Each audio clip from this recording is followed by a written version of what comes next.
That lunge when your foot slips off a step, the grab for a railing that isn't there, that jolt in your chest before your brain even catches up. Now stretch that half second into 15 floors of empty air. Cats survive falls from windows that high on a regular basis. Veterinary records list cases from as far up as the 32nd floor. There's a reason for that. It's called terminal velocity. And it's the same reason the fifth floor can be worse for a cat than the 20th. Worse, not safer.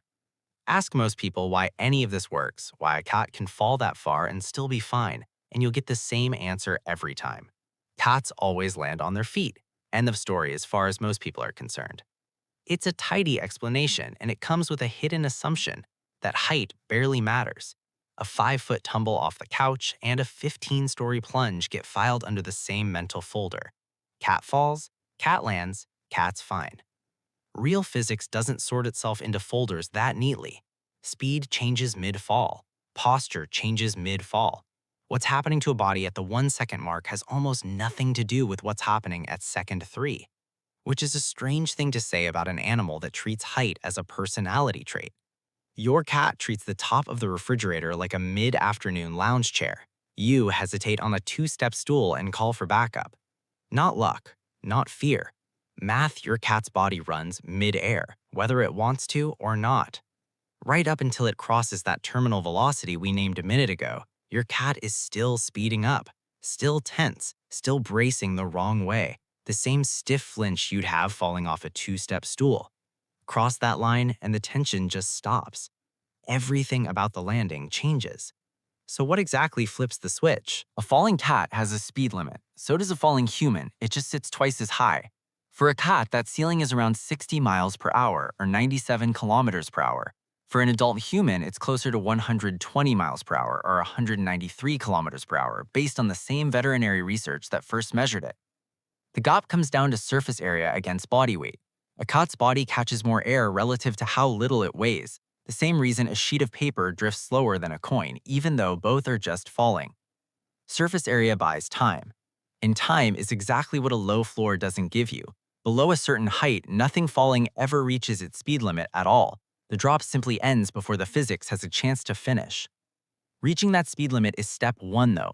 What decides the landing itself is wired into a cat's inner ear, the vestibular system, which senses which way is down and twists the spine until the legs swing underneath the body. Researchers believe timing is what actually matters here. While still speeding up, that instinct works against itself. Muscles stay locked, legs stay tucked, the body is still bracing for an impact that hasn't arrived yet. Once the speed limit hits, the theory goes, the tension finally lets go. Spine arching, legs splaying outward, spreading the force of landing across the whole body instead of one point. Here's where the floor count stops being trivia. A 1987 study in the Journal of the American Veterinary Medical Association tracked 132 cats brought into a New York City animal hospital after falls ranging from 2 stories to 32.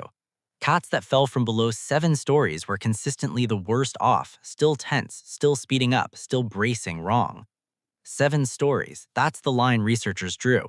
One case on record, a cat that fell 32 stories walked out of the clinic with a chipped tooth and a mild lung injury. Tempting to call the physics fully settled at that point, but ask a veterinarian and they'll add a footnote most retellings skip. This data only counts cats that survived long enough to reach a vet in the first place. A 2004 study in the Journal of Feline Medicine and Surgery looked at a different set of cases and found injuries getting worse, not better, the higher the fall went. Not settled science. Here's what actually survives that disagreement, though. Neither study lets the low floors off the hook. Both agree on exactly the same danger zone. Under 7 stories, a cat never gets the time it needs, full stop. What's genuinely unresolved is only the far end of the curve. The question of how safe a very high fall really is once you account for the cats who never made it to a clinic at all. Height isn't even the whole equation past that point. The ground gets a vote too. Concrete forgives nothing. A tangle of shrubbery or a canvas awning breaking the fall forgives quite a lot, enough that veterinary records list survivors from 18 stories over concrete and from 28 over canvas. Dogs, for comparison, aren't typically found surviving falls much beyond 6 stories regardless of what's waiting underneath them.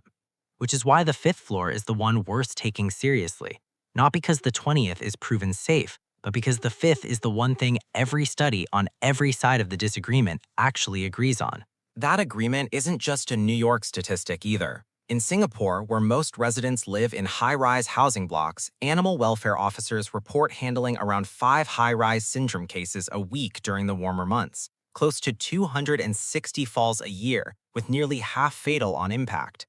Common enough that welfare groups run public campaigns for one specific fix: window mesh.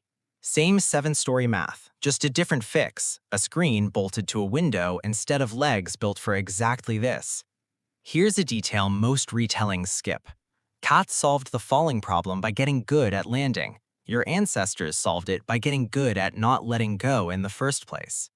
A 2023 Dartmouth study published in Royal Society Open Science found that the flexible shoulders and elbows letting you reach a high shelf likely evolved as a braking system.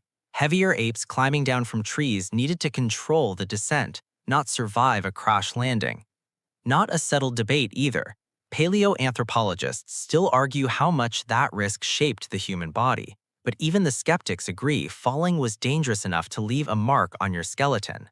Cats bet on the landing, your ancestors bet on never letting go, and the trade-off never ended. You didn't inherit the reflex, so you built around it instead.